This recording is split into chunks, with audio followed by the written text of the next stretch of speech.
Good morning, ladies and gentlemen. You'll all be pleased to know that to start off, we have a new addition to the garage, and it's probably going to be a welcomed addition. I have the news of the old clock here, which doesn't work and hasn't worked for many years, and has been stuck on 24 past 7 for said time, is now going to be replaced. This said clock has been deemed redundant, or rather banished from indoors, because the tick is too loud.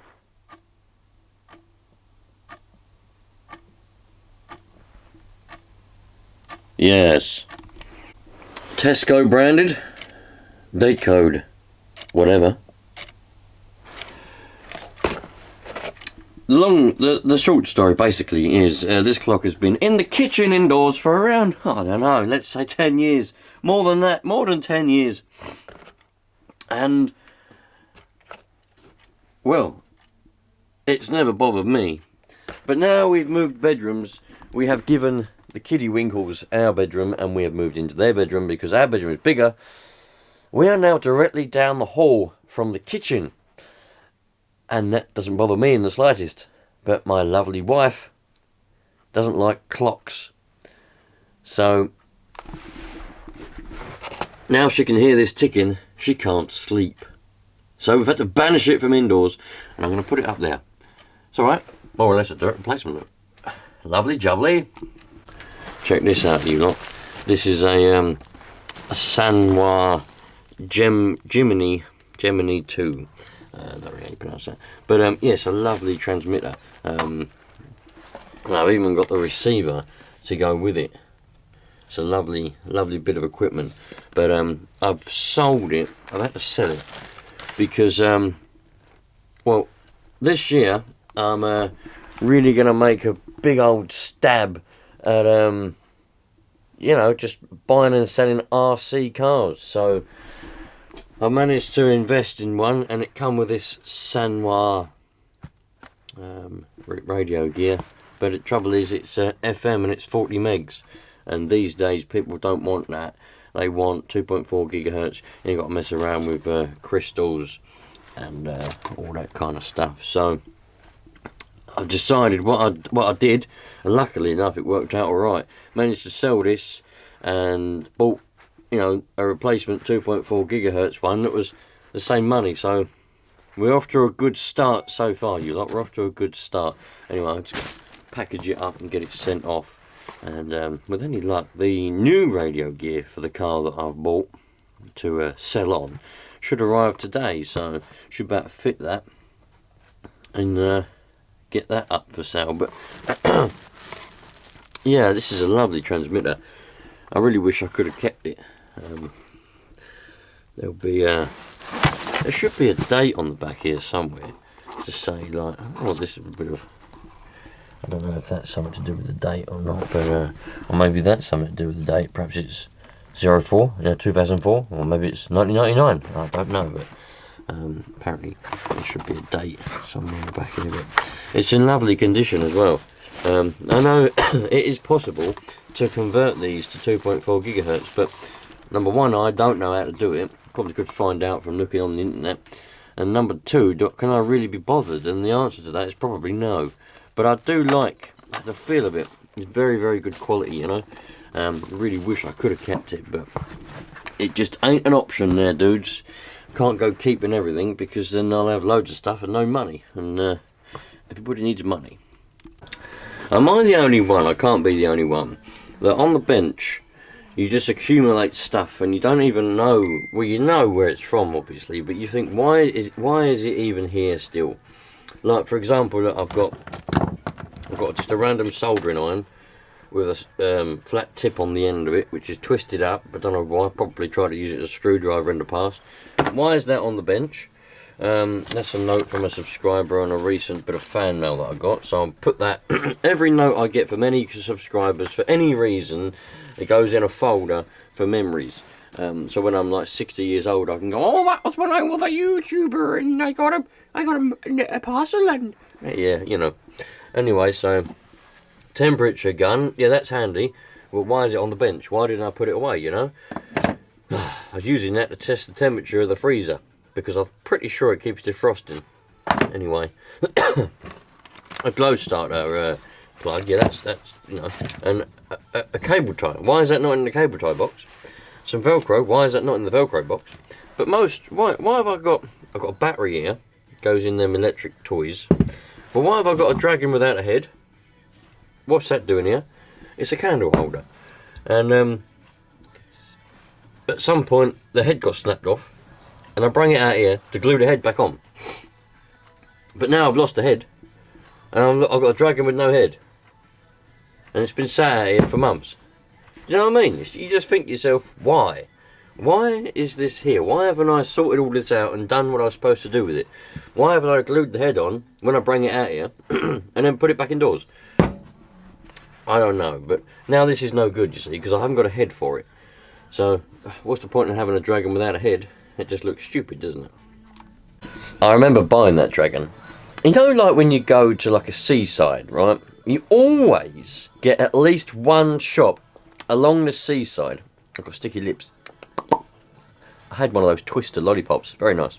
Anyway. What was I saying? Oh yeah, you always get on the seaside, right? And if you're not from England, yeah, well actually let me know if you get this in other countries, but I think it might be an English thing. So if you're not from England, go to England and go to a seaside, you see what I mean? So, always get a shop that sells gothic stuff. Dragons, skulls, you know, incense, loads of stuff. You even get shops that sell this kind of stuff, then they have like a shelf. A couple of high up shelves with loads of like naked pictures of people and like dildos, you know, cocks and fannies, you know, a fanny mug, a cock mug or something like that. You know what I mean? You always get them.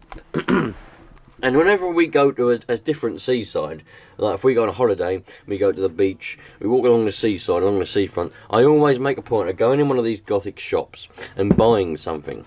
And that was a result of one of them when I was a bit younger. However, now it's got no head. I don't know where the head's gone, so it's going to have to go in the bin. Because what will happen is, if I don't get rid of it, it will get passed around from round the bench to the other bench, and back again, and then get passed around, and it's just pointless, absolutely pointless. So, am I the only one that has this problem? I can't be the only one. Like, I've got this soldering iron here, well I've got that soldering iron there. Why have I got that soldering iron there? It doesn't need to be there, it's just taking up bench space where I could put stuff. It's been there a long time, it's very, very dusty. But it's a good soldering iron, so I want to keep it, but why is it on the bench? You know? I'm going through a bit of a phase at the moment, you lot. I wonder if any of you lot go through the same phases. You just carry on with life, and then it starts to build up. And you think one day you just kind of snap and you go, right, that's it, I'm having a sort out. And you just go a bit brutal and you get rid of everything. And then you end up with a minimalistic, I do it often, and then well, you end up with a minimalistic, you know, lifestyle or whatever. And then it starts to build up again. It ain't good. Look, I've got another example. This incense stick holder. I got the head for this one. That goes on there. Lovely. It's always the heads will get snapped off. This incense stick holder, it's been out here for months and months and months now, right? Now, I bring it out here to glue the head back on, because the head snapped off. Now, why haven't I glued the head back on? Why has it been passed around the bench? You know what I mean? It needs a good old clean, because it's extremely dirty. But it needs the head gluing back on. And why on earth I didn't do it, I don't know. But this is the result of another one of those gothic shops when we go on holiday. I love gothic stuff, love dragons, you know, that kind of stuff, skulls, all of that kind of stuff. And I love burning incense. So this is, you know, a good thing. But a bit gutted that the head snapped off. So, but anyway, you know, another example of something that gets passed around for no point, no point whatsoever. I mean, bloody hell, look at this. I've been keeping this, it's just been sitting there on that shelf now. It's an old Kodak 4000 disc camera, you know. I've been keeping it because it's part of my collection at one point, And now I wanted to keep it. I wanted to try and sell it, but nobody wanted to sell it, and I couldn't bear to throw it away. It's got a film in it that someone took before me, before I got hold of it, so it could be anything on there. It could be a load of porn. It could be anything. I can't get it developed, can't find anywhere that would develop it, and nobody wants to buy it, but I can't bear to throw it away because it's such a nice example. It's a bit dusty and dirty now, but it's such a nice example of one. You know, it's got everything with it, and I just can't bear to throw it away, but it's just being passed around from place to place, and it's just one of them things. Like, what do you do? I even tried to give it away for free, but nobody wanted it. It's a very, very tricky situation when you don't have a lot of space. What do, you lot?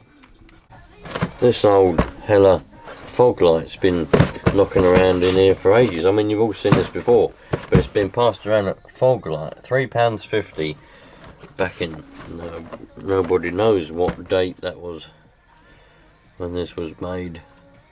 Doesn't say anything on there, but this has been passed around table to table, bench to bench, cupboard to cupboard for God knows how many years, but it's a brand new fog light. For something or another. You could put it on anything. It's probably relatively universal. Made in Germany, back when they actually made things in Germany. Don't know whether Hella still make things in Germany. Probably all Chinese now, but I think we'll find a date on this bit of paper. 1979.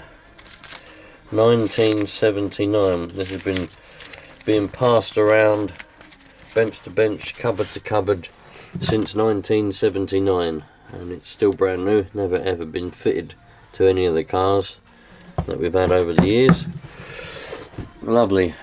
So I'm not going to get rid of that. There's no way I'm going to get rid of that. That's if that's nothing else, that's just a memory there, a bit of history of the world, the way I look at it. 1979, and it's still brand new. It'd work perfectly fine. I know it would. I could stick that on a car now and that'd work fine. Anyway, put it back in a box and carry on. I'm getting on. Look, I've made a. What I want to do is I want to paint this. It's a shame I got that. I had a YZ 125 engine on the bench a while back. I was repairing it for someone, and it was a 144 really, because it was bored out. Anyway, I was replacing the big end on it, the crank and all the bearings, and I was whacking it the crankshaft, and I missed, and I bloody hit the bench, and it went straight through, and that's why that got there. But all the oil on here now, I won't be able to paint it. I mean, I could sand it and sand it and sand it. I dare say there's some kind of solution you can put on it to get the oil up or whatever, but it'll never hold a paint on it now, so I'm going to have to get a bit of ply and put a new top on the bench, and then I'll be able to paint it, and I want to paint it white. The reason for that is I can see all the little bits, washers, screws, when I take things apart. I'll be able to see them if I drop them, put them in the parts dish. So that's the plan anyway, but it'll take a while, but I've been planning that for about, I don't know, 8 years. This electric motor come out of one of the starter boxes of the RC cars, and I'm meaning to take it apart and put new brushes in it, but am I ever going to do it? The answer is no. I'm not, am I? I'm not going to do it, so, you know, that's, see you later. Well, I'm getting somewhere now. I got this old air filter come off an old Hobeo Hyper ST. I'm going to get rid of the foam, keep the plastic, so I'll take that apart now, because if I don't take it apart now, it'll go in the box and stay in the box as it is. So, I got bloody, look, I got tubs full of air filters. I need to sort out all of these, because what happens is I just chuck stuff in there and it all gets mixed up, so I need to be a bit more organised with that. But oh man, we're getting there, we're getting there. So put it in the comments, who actually has a bit of a spring clean, not in spring, and minimalise many things and have a good old sort out, because it does feel good in a way, you know. Have you not heard about the I don't know if I've talked about it before, the ULEZ emission zone thing? I think this is going to be a big disaster. Before I go, I'm going to go now, but I just thought this is going to be a massive disaster, because what it's going to lead to is it's going to lead to loads of perfectly good older cars, vans and lorries being scrapped, because they're not going to be out driving those zones near London. People are going to have to go and get newer ones. I think it's going to be a massive disaster. An absolute catastrophic disaster. All those perfectly good cars, vans and lorries, nothing wrong with them in half the cases. Just the fact that the silly Prime Minister and whoever else it is decides that they're not good enough anymore and shouldn't be allowed near London. And because they're expanding the zone out now, it's going to be a massive problem. I think it's going to be a catastrophic disaster. So many cars, vans and lorries are going to be lost, replaced with new ones. I think it's going to be a massive disaster. Absolute catastrophic. Put it in the comments what you think. I'll see you later on. Take care.